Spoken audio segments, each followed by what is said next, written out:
Like, this few minutes here that I'll play for you, this is the most interesting, insightful thing that came out of ARC. I'm not trying to disparage the people that were involved in this. I know lots of people that were involved in this. And obviously, I know Ian, who spoke and gave a very good speech about the Christian foundations of the moral law and the necessity to have Christianity as the moral substrate for a prosperous and peaceful nation. But the thing that was most innovative, the thing that nobody had really heard before, the thing that was worth the hefty price of admission of 1,500 quid, or, what was it, 350 quid if they wanted you there specifically, or free if you're an e-girl, just saying, it was this. I think it's really important to think a little bit historically about what we mean when we talk about identity. And it turned out, when I looked into this a little bit for the paper I wrote for this conference, that identity, as in the sense that we use it in the contemporary world, is only really come into common usage around the 1960s, really going back to the end of the Second World War. And prior to that, the concept that it replaced after the Second World War was the self. And the concept that the self replaced, in turn, as you go further down this rabbit hole, is the soul. So we have a genealogical relation between the soul, as the ancient concept, which then develops into the secularized self, this concept which came alongside actually the Cartesianism that Peter was referring to, where we begin to think of the world as inert and dead, and ourselves as disembodied, thinking the homunculus piloting the meat suit in this inert and expressively dead world.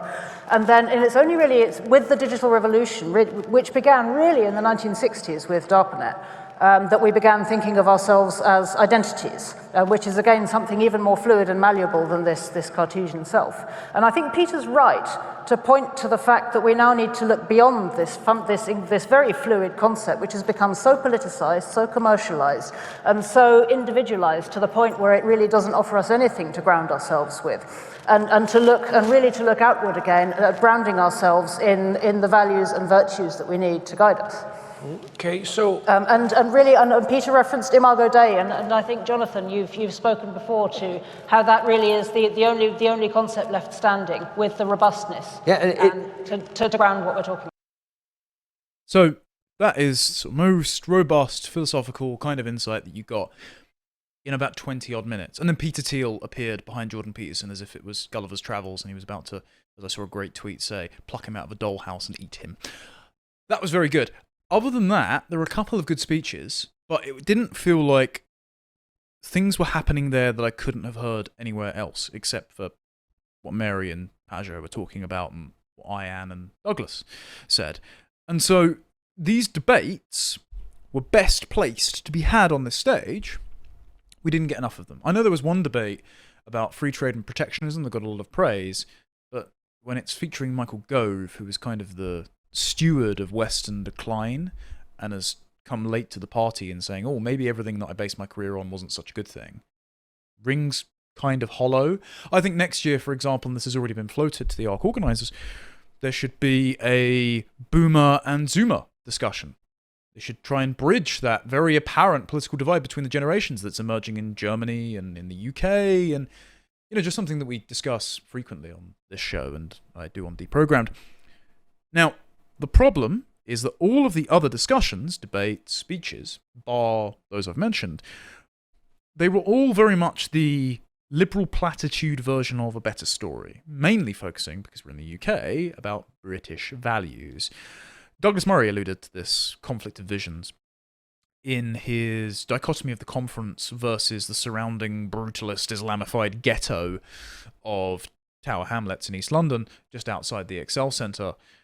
In his speech, I think this was on day 2, I'm just going to play the opening minute of Douglas's speech so you can understand what I'm talking about here, because I'm going to use that to frame my analysis, my summary of the conference.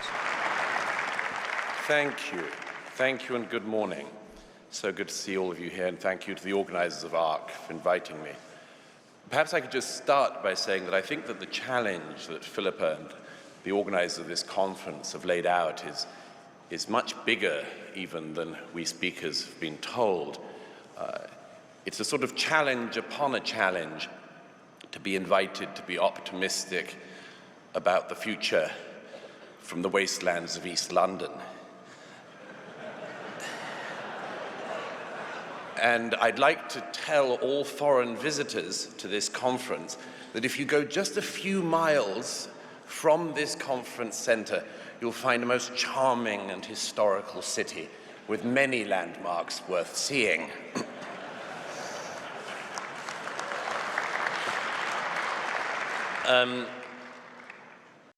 So the reason I mention that is because it's a very prominent thing that almost everyone attending understood, and I think that those who didn't, you could class as the ostensibly right-wing anywheres, right? The ExCeL Centre in London, if you haven't been, is by Custom House. It is a gigantic airport hangar. It is sanitized, bright white, very large open spaces, very dystopic. When you're walking from the entrance to the area where ARC was being held, you actually couldn't see the endpoint. It felt like you were walking forever. It was like being in an airport without a travelator. And it had all of the different ethnic food outlets that one would expect to see in a kind of global buffet. It was the architecture of global replacism, kind of place where nobody is from anywhere in any particular place. The aesthetics were sanitized and so bland as to not offend anyone. So it doesn't make anyone feel at home, but it doesn't violate anyone's psychological well-being, for example. Especially if you're acclimatized to those kinds of transitory anywhere spaces. And it's a kind of psychological assault on people who feel very at home in a particular time, place, and aesthetic. You know, if someone from a rural Japanese village were to go there, they'd feel uncomfortable, just as someone from the English Shire who goes there would feel very uncomfortable. And I did not like it at all, and neither do I think did Douglas. And it was very jarring because literally on the doorstep of the ExCeL Centre is one of the most non-English, run-down, tower block-infested areas of East London. And so it was particularly strange because, as I've written in my review for ARC, if you had just got on off at Heathrow Airport, you'd got on the Elizabeth line straight to Custom House, you'd walked through the Elizabeth line station, and miraculously there wasn't some migrant busting through the barriers, which I actually witnessed on my first day there, by the way, you would think that you'd never left the airport if you just walked straight into the ExCeL Centre. So why we inflicted this kind of psychological harm on our guests by either having them be in this clandestine, soulless airport environment, or if they dared step outside the airport, go straight into what looked like central Islamabad, when we're trying to talk about civilizational renewal, you know, it inadvertently made the point for the need for it, but then the offer provided by some other speakers who weren't Douglas Murray and Ayaan Hirsi Ali, for example, Kemi Badenoch, of just we need to British values and liberalism harder. Well, this is the world that British values and liberalism have brought you, so kind of rings hollow. But anyway, look, I'll read a little bit from my review so you can hopefully understand the point that I'm making. So the need for civilizational renewal was made all the more apparent by the choice of venue. ARC had relocated from the ugly enough O2 Arena in 2023 to the ExCeL Centre in East London, and Douglas Murray's speech issued an apology to ARC's international guests for the brutal Islamified ghetto which awaited them outside, and he advised they venture further into the city to visit the architecture, parks and museums of London proper, just a few miles away. But even that beautiful city has been rendered unsafe and unrecognisable by years of anti-racist policing and a subsequent increase in violent crime and thefts. The attitude has been that London alone was insufficient and that exotic cultures must be imported until, according to London Mayor Sadiq Khan, the indigenous population no longer represent the heterogeneous city. Instead, as Douglas Murray said, we should recognise that vanilla is itself a delicious flavour in its own right and doesn't need to be blended with every other in the parlour to become digestible. Douglas Murray also made a very interesting allusion to a certain Mr. Camus' deculturation, and I'm glad that learned people are trying to rehabilitate these writings and these phrasings from the smear of anti-Semitism that has intended to place a cordon sanitaire on criticisms of global interchangeability, this liberal anthropology that thinks that human beings are just fungible, changeable, swappable, consumer and producing units. It's an ultimately dehumanizing, deculturalizing way of viewing human beings, and it drives modern migration policy. Guests who took the cyberpunk-esque Elizabeth line straight from Heathrow to the venue could be forgiven for not knowing what Douglas was talking about. You could enter the labyrinthine XL Centre thinking you'd never left the airport. The convention space had the same long halls, white walls, exhausting LEDs, foreign staff, and chain restaurants as every other portal for global citizens. These wide-open spaces are a psychological assault on somewheres, like me, who prefer the cosy low ceilings of home. They induce a sense of subliminal dread, like a rat, as Jordan Peterson would say, who strays too far from a safe corner in unfamiliar territory. Inside, attendees were shepherded through security and through a one-way system to the lunch buffet by members of the Boris Wave. It was very noticeable that all of the attending staff were new migrants, by the way. Some were wearing balaclavas indoors. So untrustworthy were we, who had paid a significant sum to come, that cans of water, stacked on a table, were guarded like gold bars and prohibited from being taken any time before the allotted lunch hour had started. I was repeatedly told no, I cannot have water if I went up to it literally 30 seconds before the lunch buffet opened. It takes a kind of ahistorical, rootless personality type to enjoy such a space like the Excel Centre. As Mary Harrington previously wrote, the nomos and architecture of an airport enables anywheres, kinds of people like Keir Starmer, who says that he prefers Davos to Westminster. It enables these anywhere elites to believe the delusional anthropology of DEI ideology. This is the assumption that everyone is fundamentally the same, that all differences are due to arbitrary quirks of education or economic circumstance, and that we can therefore infer discrimination from any disparity between groups. This is enabled by the culture of the airport. If the international managerial class only interact with other English-speaking educated professionals, under the stringent surveillance of a post-9/11 armed security like the TSA, then they could be fooled into thinking that all cultural differences are superficial and surmountable by sufficient economic and cultural re-engineering. And I think this architecture actually could have contaminated some of the discussions at ARC, and I refer to British values. Now, this was a conversation running in parallel thanks to the folks at Trigonometry. So this was the conversation that I ended up clipping, and my clip was then recycled by everyone who contributed to the discourse on Fraser Nelson saying that Rishi Sunak is English. But another interesting clip, before we get to that one, is this. Fraser Nelson's conception of British identity is based on a Blairite rendition of British values. Now, he says that they are a rousing success for integrating newcomers better than anywhere else in the world. But when Konstantin Kissin asks him to define British values, these things which are unalloyed goods that Fraser and his friends in the previous Conservative government have been shouting from the Department of Education's rooftops, he comes up short in his inability to describe what they are. What is the concept of Britishness? The concept of Britishness? Yeah. Well, one of the funny things about it is that it's almost impossible to define. But, you know, because we don't have a national day really other than Remembrance Sunday. Yeah. We don't have a little list of mission statements or values. Okay, if you used to be in charge of a pretty significant operation at The Spectator, yeah. Right? If I came to you and I said, what is the mission of The Spectator? And you went, well, the thing about The Spectator is it's really difficult to define. And, you know, we don't have a national, we don't have a this, we don't have a that.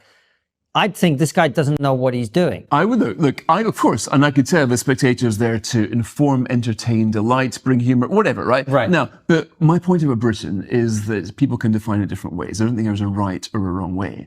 But I would regard it as the world's first and most successful multi-ethnic state through empire, number one, right? Number two, it is we are the country that pretty much invented the notions of liberty and democracy and exported them to the Western world. I would say it's the home of democracy, although when you look at how few young people actually are into democracy, you wonder if it's going to stay that much longer. But I would say that's a fundamental part of it. Rule of law, I think, is important. Tolerance, and also defending liberty, which we've done pretty much better than any other country in Europe. Now, hopefully, we will not have to do that again. But it is the kind of place, I think, where Britain as a country is the cradle of opportunity. It's a place which is recognized world over as being the place where, if it's done properly, then you can make whatever you want of your life. Now, quite often, actually, is people like you, Constantine, and people like Kemi Badenoch, who grew up in other countries, who can describe Britain better for those here, because it was, I think, Kemi's maiden speech, she was saying, as an African girl, she looked to Britain as a kind of shining light on the hill, the kind of place, if you manage to get there, you can make whatever you wanted of your talents, in a way that simply wasn't true of her Nigeria or other countries in Europe, because we stood out because of nurturing the way that people get on here and the notion of common sense. Now, perhaps if you've grown up in a country, you can't really see it how others see it, but I think the British light has never shone brighter than it does right now. And that, of course, every successful democracy is self-critical. So if we're living in this country, we're going to point to these problems, and we're never going to shut up about them. Quite right, too. But we should ask ourselves why it is that so much of the rest of the world holds Britain in such high regard, which across the opinion polls that they do. And why, of course, the reason that we are, for the foreseeable future, going to be trying to manage down the number of people who want to come here. This is very different to the European situation, where they're going to be crying out for immigrants and not able to get enough in quite a lot of other countries. So Britain, let me just understand what Fraser Nelson's saying. Britain is good because it gives opportunities to foreigners.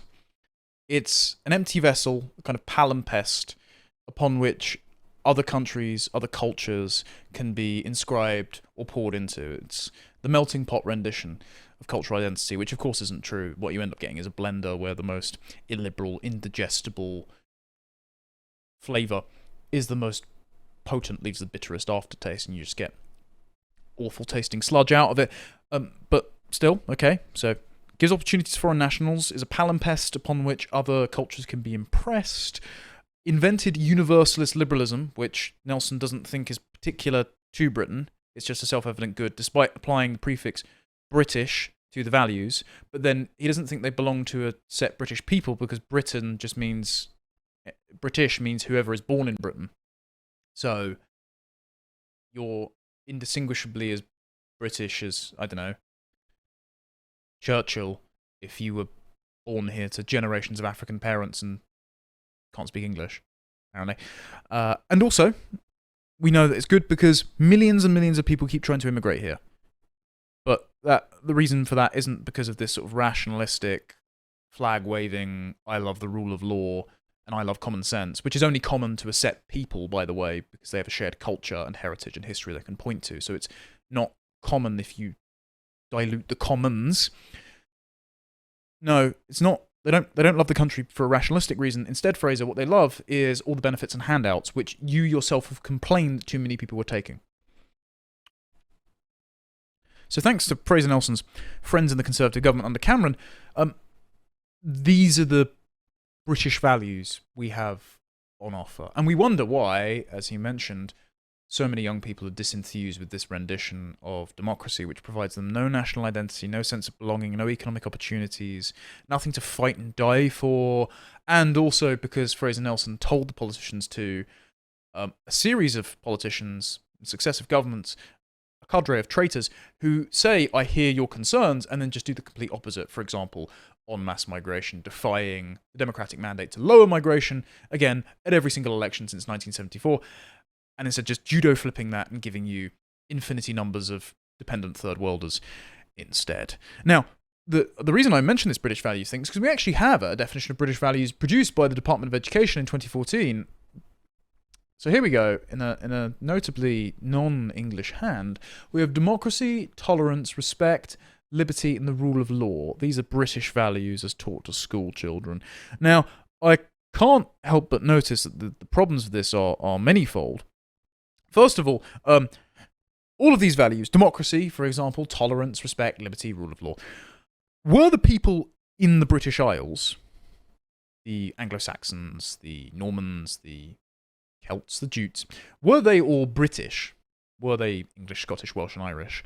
Well before parliamentary democracy or, the religious wars between Catholics and Protestants were settled, before the invention of liberalism under Thomas Hobbes and John Locke, before Magna Carta, were these people British? Like, can you strip their identity from them? Were they British before the concept of Britain was invented? As in, like, were they the constituent elements of Britain, as in English, Welsh, Scottish, and Irish? Were they of those identities before the national concept of Britain was invented to harangue them all together? Jake Scott of the Prosperity Institute, has a very good article on CapX on this, and he explains how British nationality was invented. So in 1707, following the English Parliament's Union with Scotland Act in 1706 and the Scottish Parliament's Union with England Act in 1707, each nation legally ceased to exist. They remained distinct cultural entities with their own histories, churches, and in many places legal doctrines. I would add to that ethnic peoples, of course, that's just a reality. But as written in each law, the two kingdoms were forever united into one kingdom by the name of Great Britain. The formation of the United Kingdom of Great Britain was typically, and at the time controversially, English. It was the product of a union of crowns, but given supremacy through law via an Act of Parliament. Symbolically, this process meant everything. Technically, the King of England and the King of Scotland had been one person for over 100 years, barring the interregnum, messy legal era, but the crowns of each kingdom had remained distinct. Thus began a 2-century-long process of trying to make a British people, which, again, in a characteristically English manner, was done via Acts of Parliament. So Jake's point in this is the British identity is not organic. It is a top-down, pushed-upon thing. And this is what Fraser Nelson is now trying to do, and his friends, in order to assimilate vast quantities of foreign nationals who have no inclination into buying into our more restrictive but definitive rendition of ethnic and cultural identity. And instead, they want to broaden out the parameters of what being British means until it is so meaningless they themselves cannot define it in order to encompass a bunch of newcomers who don't quite like us in the first place and hold very tightly to their own tribal, ethnic, national, and religious identities. So they're trying to do something that was difficult already for a series of settled, geographically bound ethnic groups that shared the same religion, with broader parameters for all sorts of people from all over the globe, many of which that hate us. Let me know how that works out. But point being, before this British identity of the English and Scots was manifested, were the people who did not want them to be a joined entity, were the people who do not subscribe to Fraser Nelson's rendition of British values, were they not retroactively English, Welsh, Scottish, Irish, or part of the great tapestry of British history? For example, Henry VIII wasn't all that tolerant. He didn't respect other religions. He certainly didn't respect the doctrine of Catholicism. He didn't respect the property rights of monks. He wasn't that big on democracy. He was a very autocratic king. Is he retroactively no longer part of British history? Is he no longer English? Can Fraser Nelson rob our ancestors of their ethnic and national identity? Can we deprive Keir Starmer of his ethnic identity just because he is a demented autocratic communist? No. I mean, I hate Keir Starmer. I think he's despicable. I'd have him locked up in the Tower for treason. But he's still an Englishman. It's just a category error. I'm not associating that identity with any moral weight. I vastly prefer Ayaan Hirsi Ali to Keir Starmer. But Keir Starmer's an Englishman in a way that Ayaan Hirsi Ali will always be Somalian, even if she, understandably, never wants to return to communist Islamist hellhole Somalia, and actually really doesn't want loads of Somalians being imported into England to make England into Somalia, as is currently happening. And so, all of these questions are raised by Fraser Nelson's nebulous definition of British values, which, just don't hold up to scrutiny and aren't being bought and swallowed by the exact kind of people it's targeting. Also, something else. Okay, if you can revoke British or various constituent elements of the British Isles' identities from people in our past, does that mean that someone who has been born in Mogadishu, but brought up somehow outside of their inherited cultural tradition to value the rule of law, the monarchy, parliamentary democracy in the abstract, are they somehow more British than me if I think, along the lines of Lord Bolingbroke, that an absolute monarch would be a better way to run the UK? They've never set foot in Britain. They have absolutely no British ancestry. They might not even speak English. Are they more British because they subscribe to Fraser Nelson's modish 5 fingers of British values than me, who might think that, a Catholic king might be a better way to run the country? Who knows? There we go. Also, this is quite interesting from Jake's article. Or my article, rather. how can we claim to be a Britain where the burning star of Britain is brighter than it's ever been, when all of said British values in this awful diagram have been trampled on in order to accommodate the indigestible tribal diasporas that Fraser Nelson's rendition of British values are trying to target in encompassing into the British identity? So, as I wrote in my ARC piece, in an effort to convince newcomers that these modish platitudes are incontrovertible goods, all traditional English liberties have been trampled on. The British public voted to reduce migration in every election and referendum since 1974 and had their wishes disrespected with a record influx of net tax dependents instead.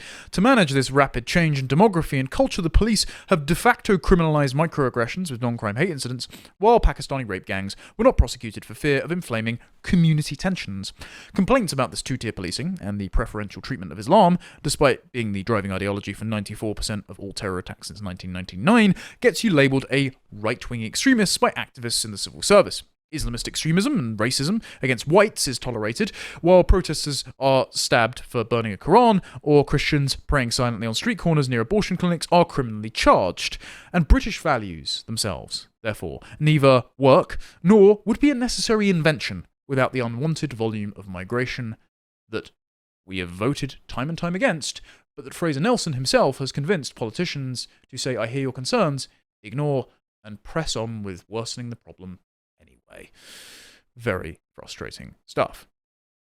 Thank you for watching that clip from Tomlinson Talks. If you liked that and you would like to see more, you can get the full 90-minute show every week on a Wednesday afternoon, live from 3 p.m, only on lotuseaters.com, and all of the other content that my colleagues produce behind the paywall for as little as £5 a month. Thank you very much for supporting us, and I hope to see you there. Until next time, goodbye.